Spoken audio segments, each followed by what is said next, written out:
Assalamualaikum dan selamat pagi. Apa khabar para penonton di luar sana? Malaysia hari ini kembali pada hari Jumaat ini 10 hari bulan Februari. Hazrina Kasim, dah hilang ngantuk belum?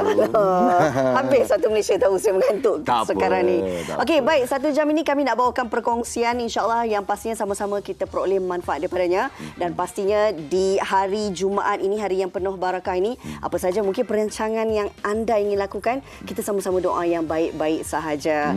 Dan sebenarnya bila kita berada pada bulan Februari, dah masuk bulan kedua, sedar tak sedar perjalanan 2023 ini dah pun memasuki bulan kedua, dah lebih seminggu sebenarnya. Kita sama-sama melalui dan juga kita ikut perancangan yang sudah pun kita atur sejak dari awal tahun 2023. Tapi saya faham juga 2023 ni kita mula dengan ada rasa tersekat sikit sebab ada tahun Cina, ada Taipusan, banyak cuti-cuti perayaannya kan. Jadi mulai sekarang hingga bulan puasa dan insya-Allah hari raya Aidilfitri kita kerja dan kerja rakyat Malaysia, tingkatkan produktiviti kita insya-Allah. Ya. Okey, baik. Kebiasaannya kalau pagi-pagi ni kita nak berikan anda lah sedikit gambaran berkenaan dengan cuaca hari ini. Kalau di Sri Pentas, alhamdulillah baik-baik saja cuaca pagi ini. Dan kalau kita lihat bagaimana mungkin di bandar-bandar di ibu negara, di seluruh ibu negara di Malaysia ini, di Kota Baru cuaca pagi ini juga baik. Kuantan juga cerah pagi ini, di Ipoh, di Johor, Senai, di Putrajaya, Air Keroh, Kuala Terengganu, alhamdulillah semuanya baik-baik belaka. Ada juga yang bakal mengalami hujan pada waktu tengah hari dan petang di sini. Tapi insya-Allah semuanya baik-baik belaka seperti yang Hazrina katakan.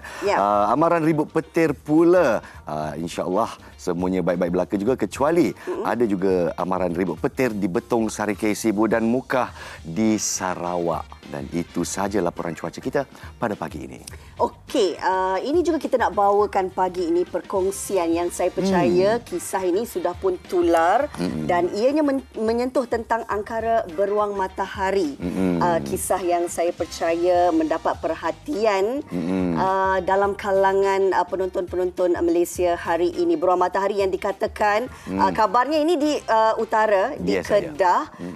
Ia sebenarnya kalau lihat habitatnya di Gunung Jerai, tapi dia keluar mencari makanan tapi tersesat dan bila bertemu dengan penduduk dan juga tak salah saya anggota bomba yang dalam pencarian beruang matahari ini juga, orang kata dalam situasi dia terkejut merasakan diancam, lalu menyerang anggota bomba tersebut. Itulah spekulasi kita setakat ini ya, kerana beruang matahari atau beruang madu ni sebenarnya dia bukan suatu binatang yang agresif ya. Dia dikenali sebagai spesies yang terkecil di kalangan keluarga beruang. Dan selalunya dia suka makan madu tu pasal lidah dia tu panjang-panjang je macam tu kan. Jadi terperanjat juga bila saya dengar anggota bomba kita diserang beruang matahari ini. Jadi kita alhamdulillah dapat bersama secara atas talian dengan anggota bomba tersebut, iaitu Tuan Muhammad Nizam Hamid yang berada di Hospital Yan Kedah tak sekala ini. Assalamualaikum Encik Nizam. Waalaikumsalam. Bagaimana mungkin keadaan kesihatan Cik Nizam sekarang ini? Alhamdulillah, baik-baik.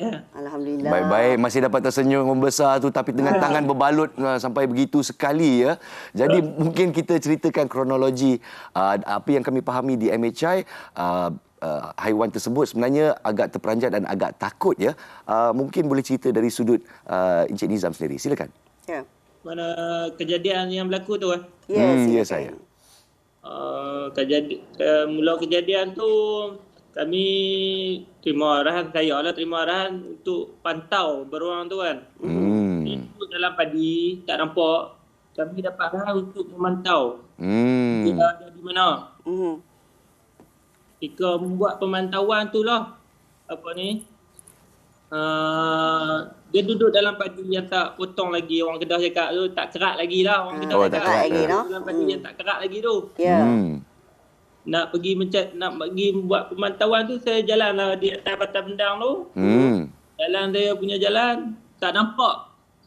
Kata dia dah dekat dengan saya kan. Berapa dekat tu Cik Nizam? Keluar dekat dalam 3 meter, 4 meter macam tu dengan saya. Oh, dekat juga dekat tu. sangat tu. Depan saya pun terkejut kan. Terkejut, saya pun nak lari lah masa tu. Ketika saya nak lari tu, saya terjatuh. Allahu Akbar. Saya terjatuh di batas bendang tu, saya terjatuh. Masa tu dia datang attack saya. Kalau boleh kongsikan kecederaan yang dialami tu di bahagian tangan kanan ke? Tangan kiri. Tangan kiri. Okey, waktu diserang tu dah tentu dah kita pun bergelut dengan beruang tu kan. Nak memastikan keselamatan diri. Kabarnya Cik Nizam cuba untuk menutup bahagian muka. Ya. Sebab tu tangan yang kena.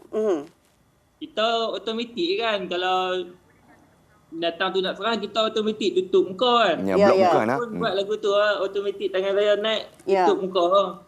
Tak salah saya anggota bomba peralatannya agak hebat juga ya, dengan sarung tangan yang tebal dan sebagainya. Ya. Dia tembus. Ya, betul. Sarung tangan saya berlubang, jam saya putus. Masa tu. Bayangkan betapa kuatnya gigitan beruang tersebut. Jam saya pakai jam masa tu. Jam saya putus dan sarung tangan saya getah masa tu berlubang. Waktu kejadian tu berlaku, Cik Nizam, berapa lama mungkin boleh bayangkan keadaan pergelutan untuk selamatkan diri daripada beruang matahari sehingga bantuan tiba sampai untuk selamatkan Cik Nizam? Masa dia tokok tu tak lama. Sekejap je. Masa berlalu cepat. Dalam 2-3 second je dia tokok tu. Allah. Tak, sekejap lah, orang kata sat sangat lah. Ya. Sekelip mata nak.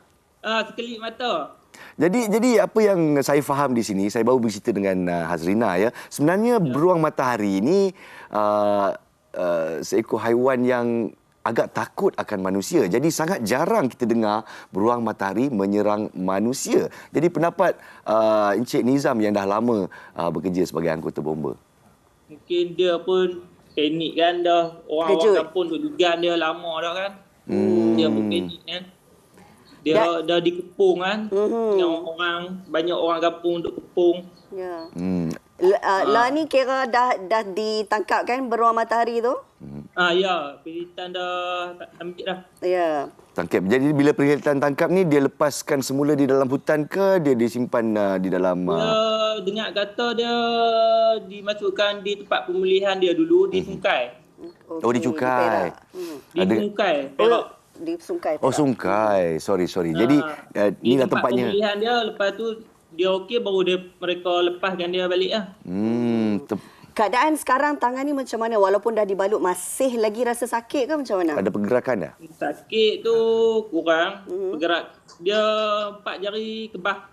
Kebas? Kebas, rasa kebas 4 jari. Tak rasa. Allah. Jadi apakah nasihat atau saranan doktor? Adakah dapat pulih seperti sedia kala? InsyaAllah kot doktor kata. Ada peratusan lah untuk pulih. Ada peratusan dia. Allah, kesian ada pula, ya. dalam 70-30 tu peratusan. InsyaAllah. 70-30. Kita kagumi keberanian anggota-anggota bomba kita. Saya kalau nampak beruang, saya lari terus sebenarnya. Itulah kejadian yang kita sendiri tak duga kan. Kami doakan agar Cik Nizam baik-baik saja. Mudah-mudahan orang kata dapat pulih dan juga bertugas kembali. Selepas ni kena lebih berhati-hati nak. Ya, okey, baik. Terima kasih. Terus cekal bertugas. Assalamualaikum. Jaga diri. Waalaikumsalam.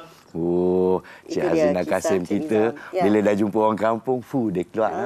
Dia orang Kedah, kita pun Kedah. Sayang kalau tak cakap. Betul. Terbakar semangatnya pada pagi ini. Jadi Okey. itulah dia. Baik, itu kisah Cik Nizam dan sama-sama kita doakan dalam situasi ini apa saja kemungkinan boleh berlaku.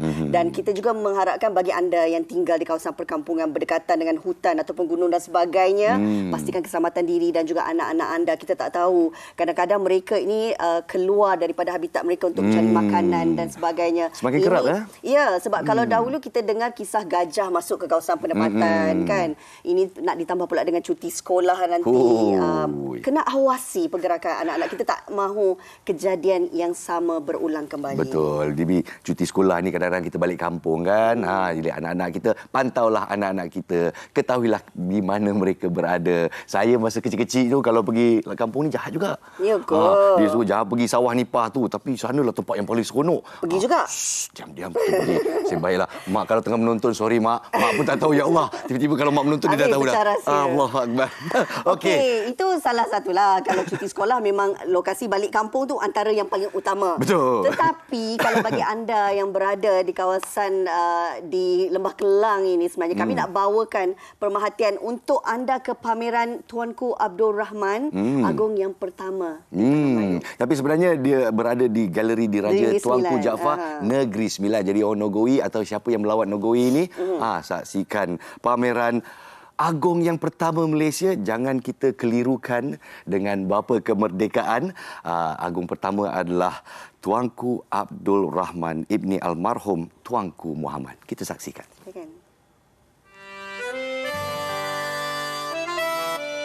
Sejak legasi pertama seri rekaan wang kertas negara menampilkan gambaran potret almarhum Tuanku Abdul Rahman ibni almarhum Tuanku Muhammad yang di-Pertuan Agong pertama Malaysia. Ketokohan baginda cukup disegani bukan sahaja sebagai raja, malah sebagai seorang peguam dan ahli perkhidmatan awam ketika itu. Namun masyarakat sering keliru serta tidak dapat membezakan antara Tuanku Abdul Rahman dengan Tunku Abdul Rahman Putra Al-Haj, Perdana Menteri Malaysia yang pertama. Kurangnya maklumat serta pengkisahan sejarah menyebabkan ramai yang kurang cakna mengenai peranan baginda ketika penubuhan Persekutuan Tanah Melayu sehingga mencapai kemerdekaan. Galeri Diraja Tuanku Jaafar Seremban Negeri Sembilan mengajukan pameran Tuanku Abdul Rahman bagi membolehkan orang awam mengenali kepribadian baginda dengan lebih dekat. Majlis perasmian yang berlangsung semalam disempurnakan oleh puteri ketujuh baginda yang amat mulia Tunku Syahriah Tuanku Abdul Rahman.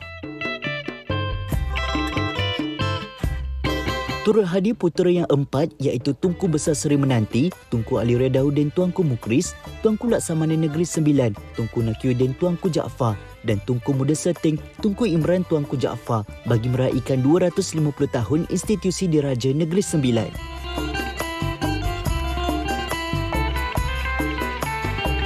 Pameran yang berlangsung sehingga 31 Disember membolehkan para pelawat melihat surat-surat peribadi dan bahan berkaitan baginda. Lebih istimewa, beberapa program telah dirancang sebagai pengisian pameran. Antaranya pertandingan melukis dan mewarna, dialog bersama anak tokoh kemerdekaan dan seminar peranan wanita dalam kemerdekaan negara.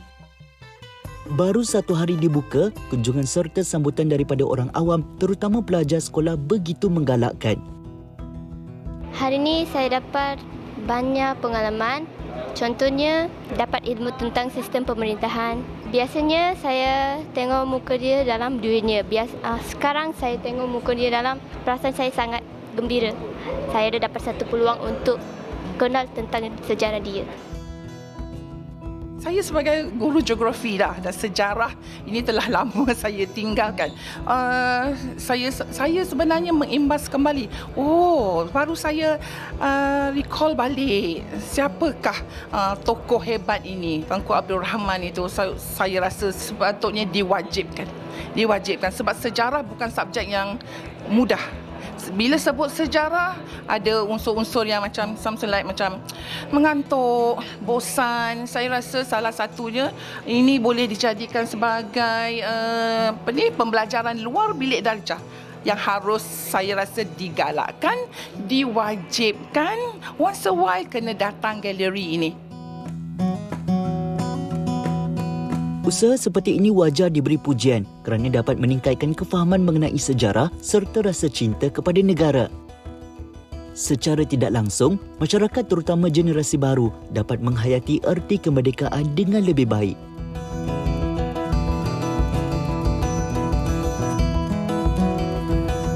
Banyak sebenarnya manfaat dan juga pengetahuan yang boleh anda dapati melalui kunjungan anda ke pameran Tuanku Abdul Rahman Agong yang pertama Tanah Melayu. Ditabalkan sebagai Yang di-Pertuan Agong dari 31 Ogos 1957 sehinggalah kemangkatannya 1 April 1960, Agong yang pertama Malaysia.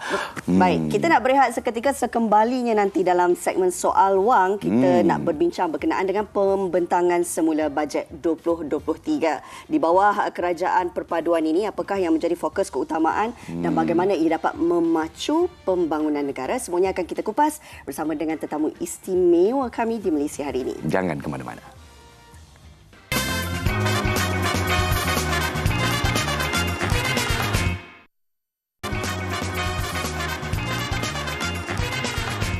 Sebanyak RM372.3 bilion telah pun diperuntukkan bagi bajet 2023 yang dibentangkan pada Oktober tahun lalu. Dan pastinya selepas Parlimen dibubarkan dan kini dipimpin oleh Kerajaan Perpaduan yang diterajui oleh Yang Amat Berhormat Perdana Menteri Datuk Seri Anwar Ibrahim, kita ingin melihat bagaimana pembentangan semula bajet 2023 ini yang pastinya dapat memacu pembangunan negara dan dalam masa yang sama dapat meredakan keresahan rakyat yang dibelenggu dengan tekanan ekonomi. Sebelum kita nak berbincang lebih lanjut bersama dengan tetamu istimewa kita, apa kata kalau kami kongsikan terlebih dahulu laporan berkenaan dengan topik yang bakal kita bawakan seketika nanti. Silakan.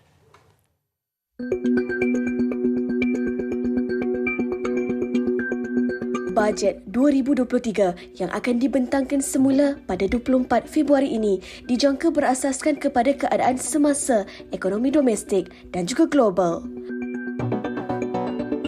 Sudah pasti seluruh rakyat Malaysia menantikan bajet yang bakal dibentangkan itu.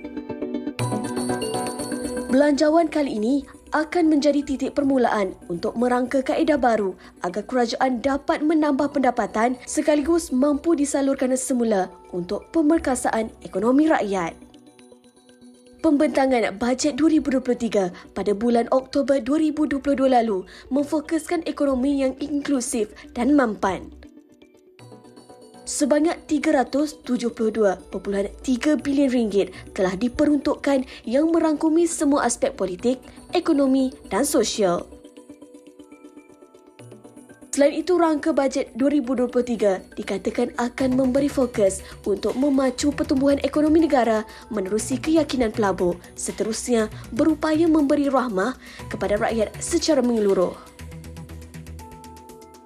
Pelbagai pihak mengharapkan pembentangan semula bajet ini akan membawa transformasi struktur ekonomi negara yang lebih baik berbanding sebelum ini, sekaligus menghadapi cabaran serta masalah ekonomi negara dan rakyat. Dalam usaha kerajaan perpaduan memeta hala tuju Malaysia menuju negara bangsa maju dan sejahtera melalui konsep Malaysia Madani, semestinya masa depan negara akan bermula dengan Belanjawan 2023. Secara ringkas, rangkuman bajet 2023 kami bawakan kepada anda melalui laporan tersebut. Dan kita terus akan bersama dengan tetamu kita. Saya nak mengalu-alukan kehadiran Profesor Madya TS Dr. Anwar Shahbali Mahomed, Profesor Madya dari Sekolah Perniagaan dan Ekonomi Universiti Putra Malaysia. Selamat datang, Doktor. Apa khabar? Terima kasih. Alhamdulillah, sihat, Ina. Baik, terus kita nak bincangkan berkenaan dengan pembentangan semula bajet 2023 ini. Pada awal sesi perbincangan ini, Doktor, mungkin Doktor boleh berikan sedikit gambaran ataupun jangkaan yang boleh kita harapkan daripada pembentangan semula bajet 2023 yang akan dibentangkan oleh Yang Amat Berhormat Perdana Menteri juga selaku Menteri Kewangan kita. Okey, Ina, kalau kita soroti semula apa yang berlaku, ini merupakan pembentangan semula bajet 2023 yang telah dibentangkan tahun lepas. Betul. Pada bulan November tempoh hari. Cuma perubahan yang berlaku antara tahun lepas dan tahun ini begitu ketara sebenarnya. Sebelumnya kalau kita ambil kira data daripada perkembangan ekonomi negara kita pada tahun lepas, kita dapati bahawa ekonomi kita asas berkembang agak baik tahun lepas, iaitu suku tahun pertama 5%, suku tahun kedua tahun lepas naik 8.9%, dan suku tahun ketiga naik 14.2%. Dan suku tahun keempat berkemungkinan kurang daripada suku tahun ketiga, tapi secara puratanya kita dapat menjangkakan ekonomi 2022 lebih daripada 8%. Okay. Dan kalau kita ambil kira kadar pengangguran juga, Rina, berlaku penurunan tahun lepas, iaitu pada bulan Oktober dan November kadar pengangguran kita adalah 3.6%.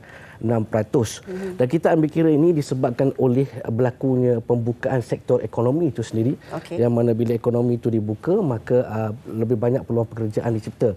Cuma isu ni Rina adalah bukan pekerjaan tu isu dia. Isu dia bagaimana pendapatan yang diperolehi itu dapat dibelanjakan dengan kenaikan kos sara hidup. Ini isu yang besar yang perlu dilihat oleh kerajaan semasa pembentangan bajet 2023 ini, yang mana berlaku kenaikan yang agak signifikan harga barang. Kalau kita ambil kira Rina, sedikit lagi bahawa kita dapati bahawa berlaku kenaikan yang agak signifikan. Terbaru berlakunya kenaikan harga sayur itu sendiri.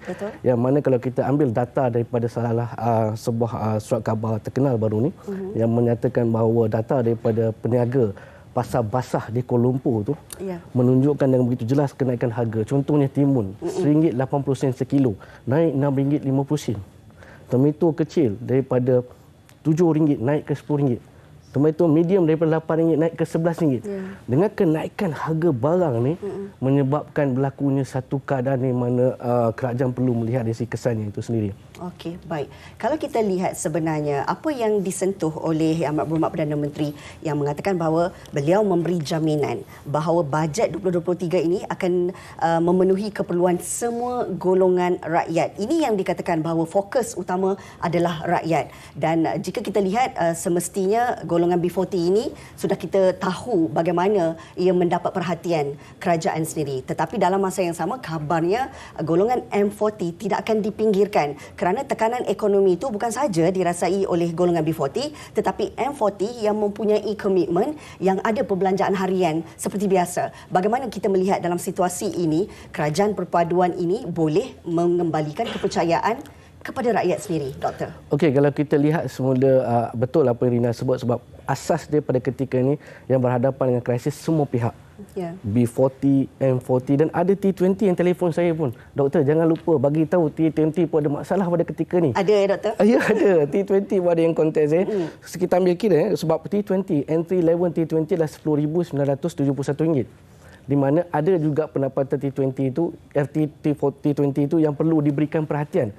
Kalau kita ambil kira pembentangan bajet tahun lepas, kerajaan sebelum ini telah bersetuju ataupun telah membentangkan pengurangan 2% cukai pendapatan kepada mereka yang berpendapatan antara RM50,000 ke RM100,000. Tapi melihat kepada perkembangan semasa Rina, saya rasa ada rasionalnya supaya kerajaan dapat meningkatkan pengurangan cukai itu daripada 2% kepada 3% kepada mereka pendapatan RM50,000 ke RM100,000 iaitu M40.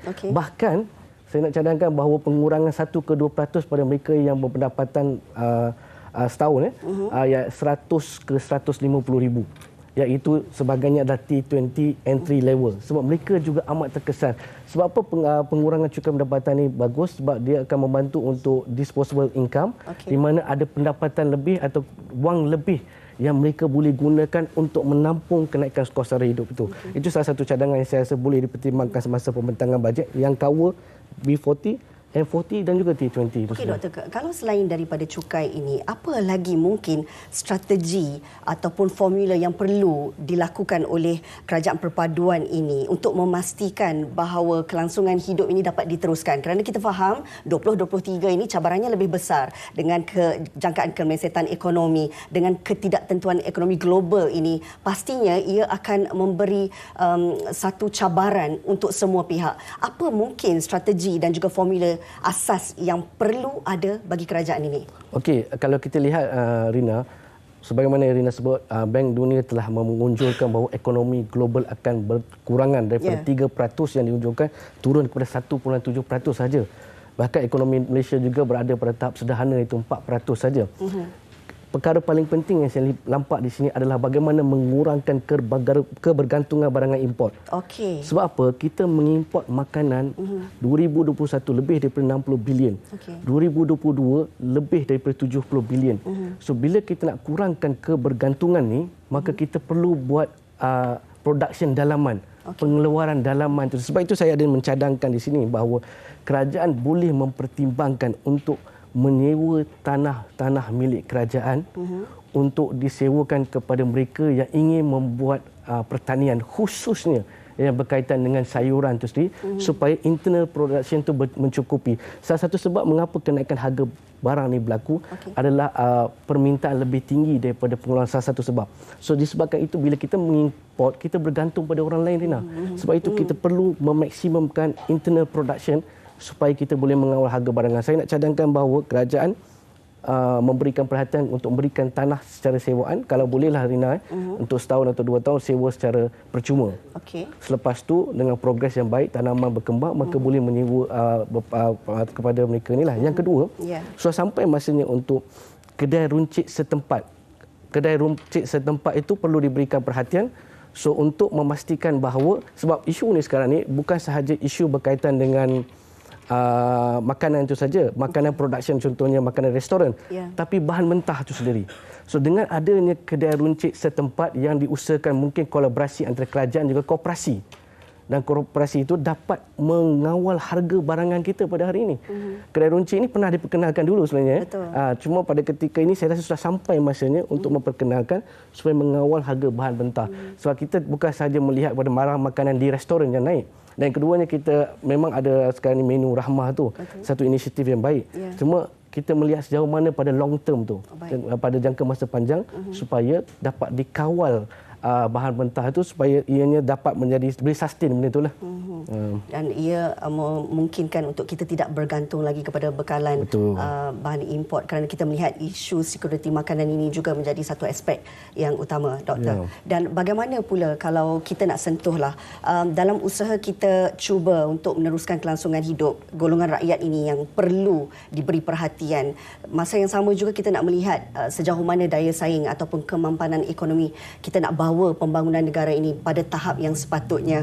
Bagaimana mungkin kita nak mempersiapkan negara ini bukan sahaja untuk kepentingan rakyat tetapi juga untuk kemampanan ekonomi? Apa yang perlu diberi perhatian dalam usaha untuk pemacuan pembangunan negara ini, Doktor? Okey, kalau kita lihat, Rina, kita dapati perkara pertama yang paling penting adalah bagaimana kerajaan dapat mempertingkatkan pelaburan itu sendiri. Sebenarnya bagaimana wang itu dapat masuk ke dalam negara kita. Kita dapati mutakhir ni, kalau kita dapati syarikat gergasi United States, khususnya syarikat telekomunikasi, berlaku pembuangan pekerja yang agak ketara.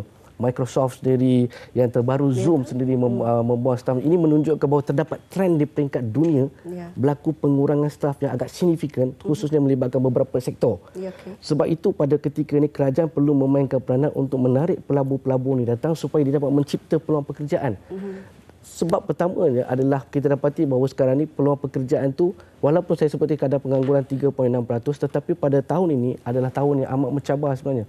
Contohnya khususnya melibatkan peluang pekerjaan dan bagaimana peluang pekerjaan itu dapat dicipta bukan saja untuk mereka yang berjawatan di sektor awam dan swasta, bahkan kita melahirkan usahawan-usahawan yang dapat meniaga dan memperkenalkan produk-produk itu sendiri.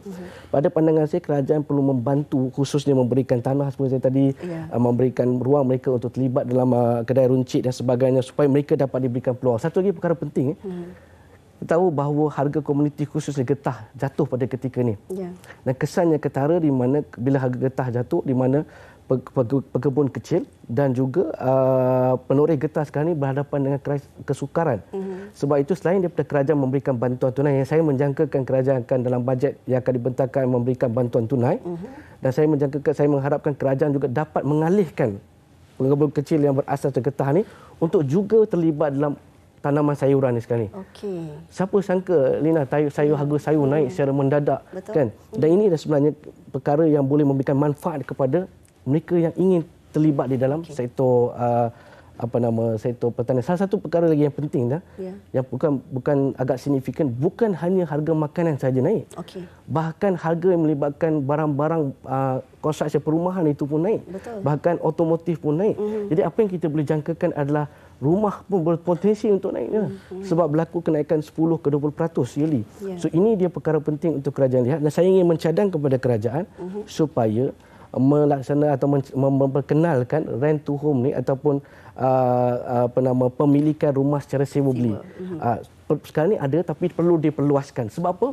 kita tahu bahawa bila pada ketika ini ada kesukaran untuk memperolehi pinjaman dan siapa yang dapat pinjaman pun tahun lepas dah 4 kali naik OPR. Betul. Jadi ini dia perkara yang perlu dilihat oleh kerajaan untuk memperkenalkan pemilikan rumah secara sewa beli. Okey, saya amat setuju apa yang disentuh oleh doktor sebentar tadi dan pastinya kita juga nak tahu selain daripada kita memikirkan manfaat dalam bidang pertanian, kita nak membantu golongan usahawan kita. Bagaimana pula doktor melihat dari sektor pelancongan, kerana ini ni juga salah satu sektor yang sedang membangun ketika ini. Bagaimana mungkin kita nak memastikan sektor ini dapat terus hidup dan berkembang dalam situasi ataupun kegawatan ekonomi yang boleh berlaku ini, yang pastinya sedikit sebanyak akan menggugat sektor pelancongan yang baru nak hidup ni, doktor? Betul. Saya, Rina, sebenarnya saya melihat soroti semula sektor pelancongan atau perhotelan. Mutakhir ini kita dapati bahawa berlakunya satu kenaikan tarif elektrik bagi pengguna bukan domestik dan juga bukan PKS, iaitu sekarang ini 20 sen bagi setiap kilowatt per jam. Di mana kenaikan harga ini menyebabkan hotel bil elektrik hotel melambung 20 ke 30% minimum. Jadi apa yang berlaku adalah hotel pada ketika ini berhadapan dengan kesukaran. Dan kita dapati pun, kita melihat harga hotel sekarang ini pun meningkat secara signifikan sebenarnya disebabkan mereka cuba menampung kenaikan tarif elektrik itu sendiri. So saya ingin mencadangkan juga kerajaan supaya dapat menangguhkan seketika kenaikan tarif elektrik ini kepada sektor-sektor yang berasaskan kepada pelancongan, Rina, sebab hotel ni lah nadi kepada sektor pelancongan. Setuju. So pada ketika ni bila berlakunya kenaikan tarif elektrik tu, ia sedikit sebanyak memberikan kesan. Kalau semalam saya membaca pandangan-pandangan daripada Persatuan Hotel dan sebagainya, mereka juga menyatakan kegusaran dan kerisauan mereka terhadap kenaikan ni yang menyebabkan kos mereka 20 ke 30% naik. Soalan saya, bila berlakunya kenaikan elektrik ni, adakah hotel ni akan absorb ataupun harga dia akan diberikan kepada pengguna? So tentulah harga itu akan dikongsi dengan pengguna dan sebab itu kita dapati berlakunya kenaikan yang signifikan. Dan ini yang perlu dilihat supaya ditangguhkan proses kenaikan ini sendirilah. Okey, baik. Saya nak memetik apa yang disentuh oleh Yang Berhormat Perdana Menteri bahawa kerajaan katanya akan meneliti beberapa aspek lain termasuk daya saing, kepantasan dalam kelulusan perniagaan serta beberapa inisiatif baharu termasuk pendigitalan. Ini satu perkara yang saya kira perlu kita ambil peduli sebab kita tahu dalam keadaan dunia yang semakin bertindak pantas ini, kita tahu sebelum ini kita ada IR 4.0. Bagaimana mungkin doktor sendiri melihat pendigitalan ini adalah salah satu fungsi utama untuk kita luaskan dalam pelbagai prospek ekonomi ataupun sektor ekonomi ini? Kalau kita lihat satu contoh yang paling mudah kenapa saya kata pendigitalan begitu signifikan, ambil satu data yang mudah. Bajet tahun lepas adalah 372 bilion. Bayangkan Alibaba dan JD.com, syarikat e-dagang di China, dalam masa 24 jam boleh dapat jauh lebih tinggi daripada bajet negara kita. 1 tahun mencakupi 32 juta rakyat Malaysia, 365 hari. Alibaba dan JD.com boleh jual dalam masa 1 hari saja. Apa maksudnya? Begitu bermakna itulah lubuk emas sebenarnya. Sebab itu kerajaan memberikan fokus pada pendigitalan khususnya dalam konteks perniagaan secara online itu. Cuma apa yang perlu ditingkatkan adalah infrastruktur, Rina. Sebab contoh, saya bagi satu contoh. Saya menggunakan e-wallet. Bila kita nak pergi ke syarikat, contohnya ke supermarket nak bayar, bila nak bayar guna cashless, kejap ada line, kejap tak ada line. Nak bayar pakai QR, kejap line ada, kejap line tak ada. Disebabkan itu penting untuk infrastruktur untuk menyokong digital tu, 5G dan sebagainya perlu diperkenalkan dengan cepat supaya pendigitalan ini dapat bergerak dengan pantas. Rakyat akan memperoleh kesan yang positif, peniaga juga akan memperoleh kesan yang positif. Dan juga terbaru ni, kalau kita lihat hari ini ada surat khabar menceritakan tentang ATM cas RM1 tu kan. Yang doktor juga memberikan pandangannya. Saya juga memberikan pandangan di dalam surat khabar. Sebab kita telah beralih kepada cashless. Betul. Mengapa perlu dicas RM1 untuk pengeluaran wang di bank yang berlainan? Sebab sekarang kita balik cashless, saya pada pandangan saya sampai masanya ATM ni tidak dikenakan cas RM1. Ia telah dilaksanakan semasa PKP. Kalau tempoh hari boleh dan bank untung pun. Walaupun tidak mengenakan cas RM1, kenapa kita tak boleh laksanakan pada hari ini?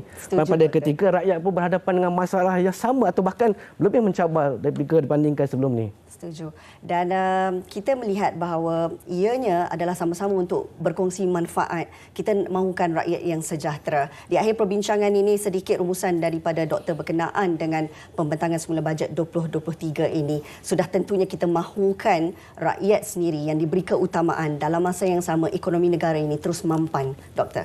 Okey, dia ada serampang dua mata Rina di sini. Tapi isunya adalah pada ketika ini isu yang paling besar adalah berkaitan dengan kenaikan harga barang.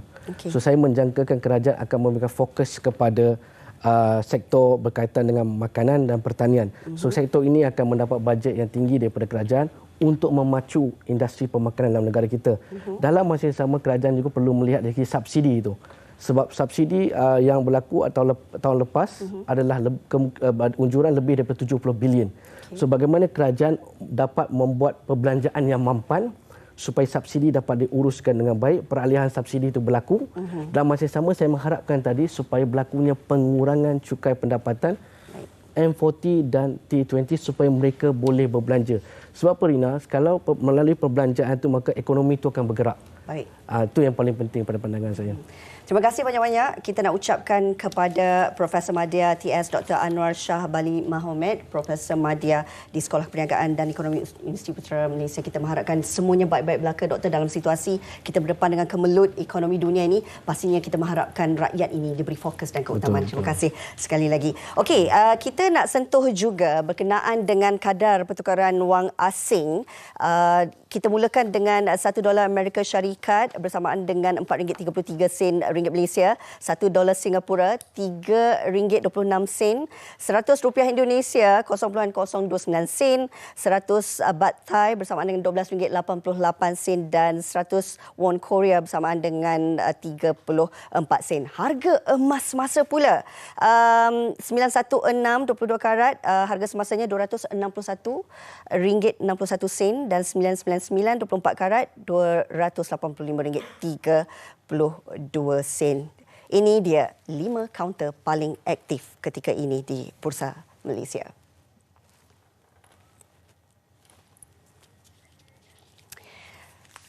Baik, kita dah akhiri soal wang dalam minggu ini. Kita mengharapkan anda juga mendapat manfaatnya. Kita saksikan 24 Februari ini, Doktor. Betul. Pembentangan semula bajet 2023. Kita nak berehat seketika, kembali semula bersama rakan siaran saya Nas kejap saja lagi. Terima kasih, Doktor.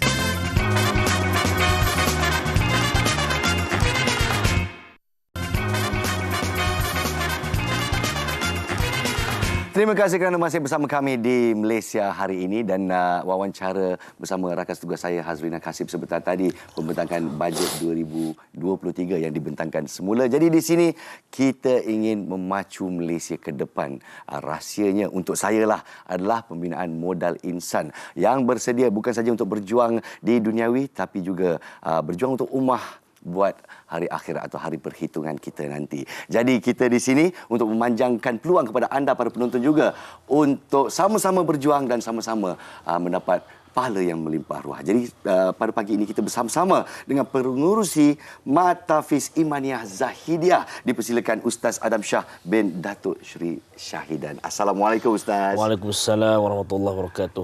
Saya difahamkan Ustaz first time kat sini, jangan nervous, insya-Allah. Boleh semangat ini. Semangat ini ya. Kerana kita juga ingin memanjangkan peluang ini kepada para penonton sekalian tentang perkembangan terkini Matafiz Imaniah Zahidiyah ini. Boleh Ustaz ceritakan sedikit tentang perkembangannya? Bismillahirrahmanirrahim. Nahmaduhu wa nusalli wa nusallimu ala rasulihil karim, amma ba'd. Terima kasih dan jazakallah khairan kepada saudara Nas. Dan pertama kali saya berjumpa dengan sosok tubuh pada hari ini. Semoga diberkati Allah sentiasa. Amin. Untuk ta'aruf tentang Matafiz Imaniah Zahidiyah ini, di kawasan sekarang yang terletak di Bukit Lancung, Shah Alam, di mana tempat ini salah satunya adalah tempat wakaf.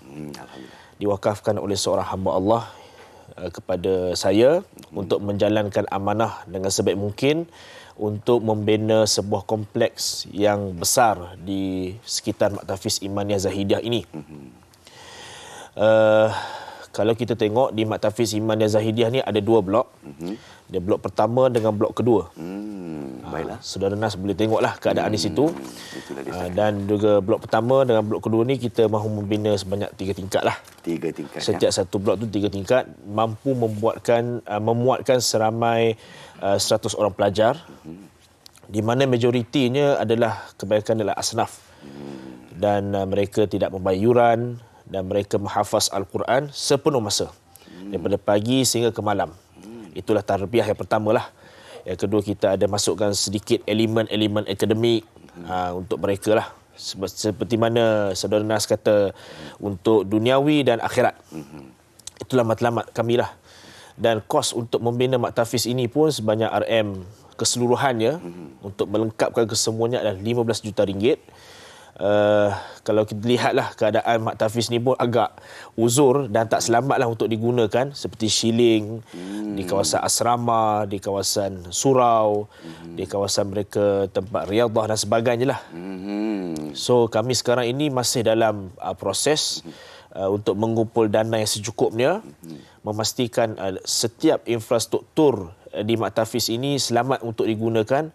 Boleh lihatlah tuan-tuan dan puan-puan di luar sana, rakyat Malaysia yang insya-Allah lah, semoga mereka di kalangan orang pemurah boleh lihatlah keadaan Mak Tafiz saya ini dan keadaan yang tidak baiklah. Mudah-mudahan dengan asbab pada hari ini, hari yang penuh berkah ini, sama-samalah kita membantu Mak Tafiz kami ini untuk mengejar redha Allah Subhanahu Wa Taala. Insya-Allah, insya-Allah. Dan di sini apakah kebaikan untuk berinfak kepada Mak Tafiz Imaniah Zahidiyah, terutamanya pada hari Jumaat penuh berkah ini? Saudara Nas, dalam sebuah hadis qudsi, Nabi SAW diriwayatkan daripada hadis Abi Hurairah radhiyallahu anhu, Allah berfirman, "Anfiq ya bani Adam, unfiq alaik." Dalam riwayat Al-Bukhari, "Wahai anak Adam, berinfaklah kamu, nescaya aku akan memberikan kamu rezeki." Setiap satu sen ataupun satu ringgit yang kita niatkan sedekah, terutamanya ahli Al-Quran ini, yang di mana mereka menghafaz Al-Quran daripada surah Al-Fatihah hingga surah An-Nas, kita satu huruf dapat 10 pahala, betul? Bagi mereka, kita tak mampu nak baca satu juzuk satu hari. Orang kata liat lah, orang kata lah. Kan? So, satu huruf tu kita akan dapat 10 pahala. Kalau kita membantu para ahli Al-Quran ini dengan memberikan keselesaan kepada mereka, memberikan kesenangan kepada mereka dengan niat membantu untuk memudahkan urusan mereka dalam menuntut ilmu, sudah pastinya kita akan dapat pahala sebegitu.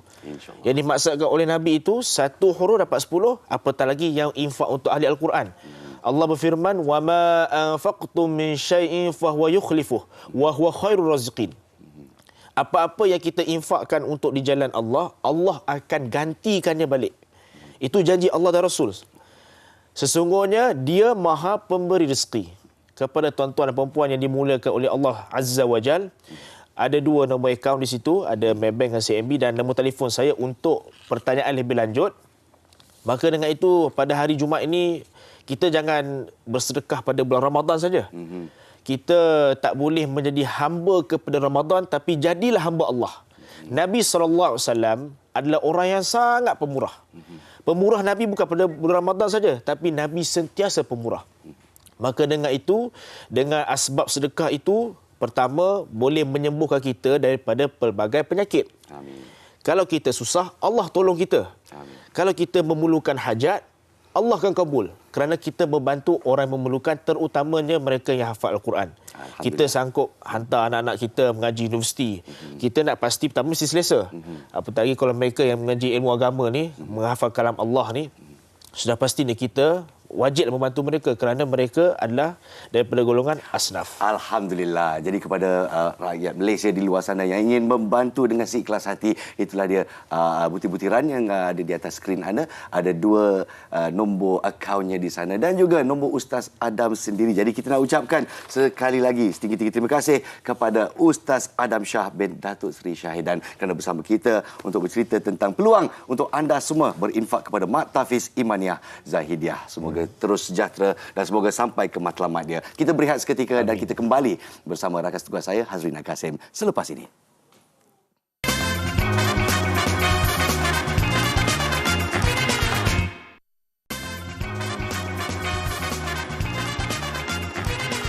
Kembali bersama kami di Malaysia hari ini dan kita ingin wawarkan berita baik terutamanya prestasi media prima di anugerah telenovela baru-baru ini ya. Okey, kita nak tahu apa ceritanya lebih lanjut bersama dengan wartawan kita Afiq untuk bingkisan ini. Silakan.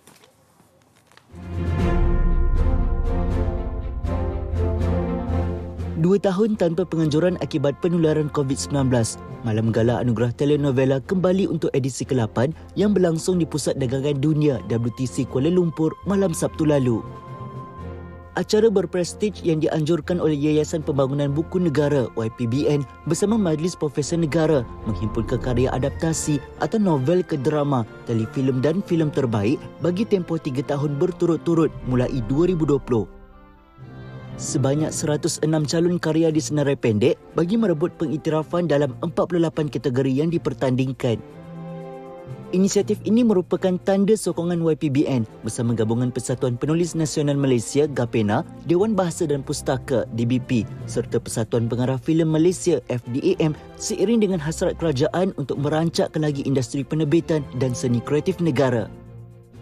Media Prima TV3 melakar kejayaan manis selepas mengungguli 12 anugerah daripada keseluruhan kategori termasuk stesen penyiar telenovela terbanyak. Ini bukan kali pertama yang Media Prima memenangi stesen penyiar telenovela terbanyak. So dari pihak TV3 dan Media Prima, kami ingin ucapkan terima kasih kepada penganjur atas pengiktirafan ini. Terima kasih juga kepada semua yang terlibat, penerbit, pengarah, pelakon dan semua produksi yang berjaya menterjemahkan buku ke layar skrin dengan jayanya. Anugerah ini anugerah untuk kita bersama. Lebih istimewa, drama tayangan slot Lestari TV3, Ayahanda, turut dinobatkan sebagai telefilm terbaik. Malah drama arahan Dato' Ahmad Tarmimi Serega yang diterajui pelakon hebat seperti Jalil Hamid dan Fauzia Ahmad Daud ini turut menambat hati juri dalam kategori penulis skrip terbaik dan pengarah terbaik. Terubat rasa rindu selepas pernah menang beberapa kali dulu, tapi bila dah di ujung-ujung ni diiktiraf lagi, saya rasa terima kasih sangatlah, terutama sekali. Dan program-program seperti ini walaupun dah berjalan selama 8 tahun, tapi ada di antara yang pelakon-pelakon yang popular masih lagi tidak dapat hadir, dapat bersama.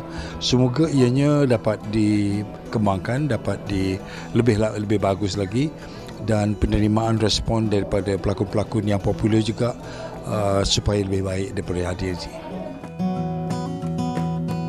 Pelakon Ben Amir dan Siti Salihat turut mencuri tumpuan selepas dinobatkan sebagai bintang telenovela dan Ratu Telenovela sebagai pencapaian terbaik dalam drama lakonan mereka. Anugerah seperti ini wajar diteruskan bagi memberi galakan kepada warga industri seni kreatif tempatan untuk menerbitkan karya berkualiti tinggi sekaligus berpotensi untuk menembus pasaran di peringkat global. Tahniah kepada Media Prima mengungguli anugerah telenovela. Awak bila nak berlakon ni? Sudah-sudahlah tu. Betul. Nas Habibur Rahman, sudah. Ada bakatnya. InsyaAllah kita doakan. Awak yang nak berlakon sebenarnya. Baik, kami dah sampai ke penghujung siaran. Terima kasih kepada anda yang terus setia menemani kami 1 jam ini. Mudah-mudahan setiap perkongsian membawa manfaat untuk kebaikan semua. Dan untuk hujung minggu ini, kita ada pengisian istimewa terutama untuk anda yang mempunyai hobi drone, ya. Jadi drone ni macam-macam kita boleh buat. Kita boleh bergambar, kita boleh racing, aktiviti beriadah dengan anak-anak. Jadi kita saksikan esok drone sebagai hobi. Jumpa lagi. Assalamualaikum. Saya Rina Kasim. Saya Nazrul Rahman. Selamat pagi.